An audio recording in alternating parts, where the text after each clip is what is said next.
Bem, pessoal, agora nós vamos entrar num outro assunto da informática, deixando de lado aquela diferenciação de hardware e software. Agora nós vamos falar de linguagem binária. Quando a gente fala de linguagem binária em relação aos computadores, tem que ter muito cuidado. Por quê? O termo linguagem binária indica linguagem que armazena e processa as informações em dois estados, por isso chamado de linguagem binária, que é a linguagem base que os computadores utilizam para realizar suas diversas tarefas. Então vou repetir a informação, ela é bem simples, mas é importante. Os computadores, quando eles vão armazenar ou quando eles vão processar os dados, os computadores armazenam ou processam os dados na forma da linguagem binária, que tem esse nome porque a informação na linguagem binária é uma informação que vai assumir apenas dois estados. Aí tu me pergunta assim, tá bom, mas que dois estados são esses que a linguagem binária assume? Observa, 0 ou 1. Uma informação armazenada no padrão da linguagem binária, na forma da linguagem binária, é armazenada em dois estados possíveis. Ou a informação vai ser considerada 0, ou a informação vai ser considerada 1. Isso, claro, para efeito de representação. Porque quando a gente pensa numa informação binária, associar esse 0 e 1, nós podemos associar várias coisas. Como, por exemplo, eu poderia dizer desligado é 0 e ligado é 1. Poderia dizer sem luz é 0 e com luz é 1. Ok, isso é uma informação binária, porque eu estou associando dois estados. Então é isso. A informática, os computadores, trabalham com o padrão da linguagem binária, armazenando e processando informações em dois estados, 0 ou 1. E aí vem uma outra perguntinha em cima disso, acompanha comigo. O bit. Por que o bit deve ser estudado em primeiro lugar quando a gente fala da linguagem binária? Porque o termo bit significa, traduzindo, é claro, dígito binário. Observa comigo, se bit, traduzindo por tradução, significa dígito binário, e eu te perguntar, então, um bit pode armazenar informação em quantos estados? Bem, um bit, já que é um dígito binário, tem que armazenar essa informação em dois estados possíveis. Que dois estados são esses que tu já conhece? 0 ou 1. É isso. Quando a gente fala de um bit, ou o bit é 0 ou o bit é 1, porque ele é um dígito binário.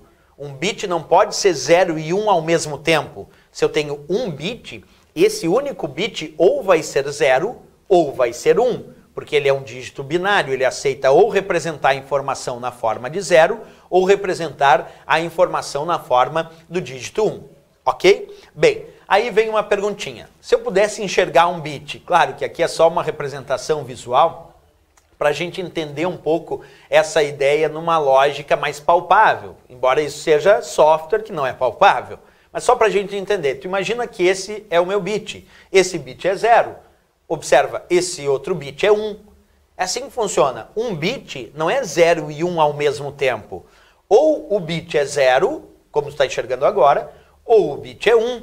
É assim que funciona a ideia da nossa linguagem binária, representar a informação em bits. Só que cada bit pode ser 0 ou 1, mas atenção, não pode ser 0 e 1 ao mesmo tempo. Então quando tu enxerga um bit, ou aquele bit é 0, ou aquele bit é 1.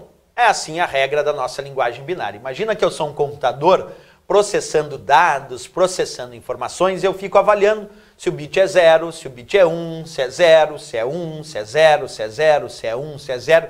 Isso é processar dados, ou até armazenar informações. Então, à medida que o computador vai processando esses dados, ele fica fazendo isso, ele fica avaliando se aquele bit é 0, se aquele é 1, se aquele é 1, é 0, até ele terminar o processamento de um grupo de bits. Quando o computador termina de processar um grupo de bits, então ele tem uma informação mais completa, formada por muitos bits. E é através desta informação mais completa, formada por muitos bits, que ele pode armazenar, então, músicas, fotos, vídeos, sites da web que tu visita, porque tudo que tu pensar que tu acessa no computador, armazena ou processa, vai ser transformado em bits, por grupos de bits, bits agrupados. Tenta imaginar a seguinte situação. Aqui eu tenho um monte de bit agrupado de forma representativa. Imagina que de repente eu baixei um arquivo de vídeo da internet e armazenei esse arquivo de vídeo lá no meu computador com a videoaula do professor Rodrigo. Beleza. Baixei o vídeo, gravei esse vídeo lá da internet no meu computador, lá no disco rígido. Como é que será que esse vídeo ficou armazenado lá no disco rígido do meu computador? Ele ficou armazenado como sendo um grupo de milhares e milhares de bits. É como se o que eu estivesse te mostrando aqui fosse a ideia da representação gráfica e visual do vídeo que eu gravei lá no disco rígido do meu computador. Ah, professor, e quando eu faço um arquivo no Word, que é um arquivo de texto, esse arquivo do Word, que é um arquivo de texto, quando eu salvar ele lá no disco rígido, ele também vai ser armazenado em bits? Sim. O arquivinho do Word, quando tu pede para salvar no teu pendrive, é gravado assim, na forma de zerinhos e uns. A música que tu está ouvindo lá da internet, quando tu pede para gravar ou processar ela é processada e gravada assim, na forma dos bits.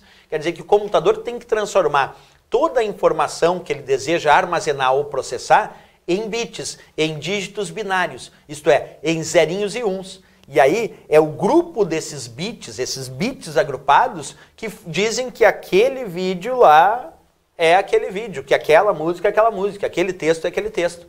Portanto, o vídeo, a música, o texto, a imagem, quando tu armazena no teu computador, não é armazenado como tu enxerga. Tu está enxergando de uma forma, está ouvindo aquele vídeo, aquele áudio de uma forma, está vendo e ouvindo aquele vídeo de outra forma. Mas lá no computador, quando tu armazenou esse vídeo, lá no disco rígido, lá no pendrive, ele foi armazenado como um grupo de zerinhos e uns, como um grupo de bits, porque essa é a ideia de armazenamento e processamento da informação.